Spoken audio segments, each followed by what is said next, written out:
Hello সবাইকে। চলো তোমাদের সাথে আরেকটা মিনি ব্লগ শেয়ার করি। সেদিন আমরা চলে গিয়েছিলাম সিনেমা দেখতে। তো দিনটা ছিল 20 ডিসেম্বর, অর্থাৎ আগের বছরের ভিডিও আর কি।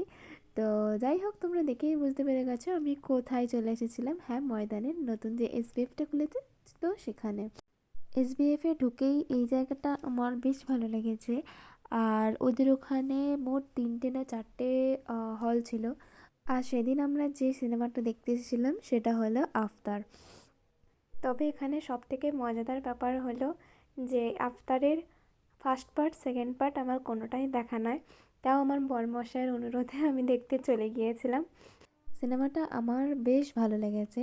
তবে আমরা যখন ঢুকেছিলাম সিনেমা হলে আর কি, তো ওখানে গিয়ে দেখি যে অন্যান্য জায়গার তুলনায় এসভিএফে স্ক্রিনটা একটু ছোট আর কি। তবে সাউন্ড কোয়ালিটি আমার ঠিকঠাকই লেগেছে। তো যাই হোক, সিনেমা দেখা শেষ করে আমরা বেরিয়ে পড়েছিলাম বাড়ি আসার জন্য। চলো তাহলে আজকের মতো এই পর্যন্তই রইল। আর দেখা হচ্ছে আবার নতুন কোনো ব্লগে।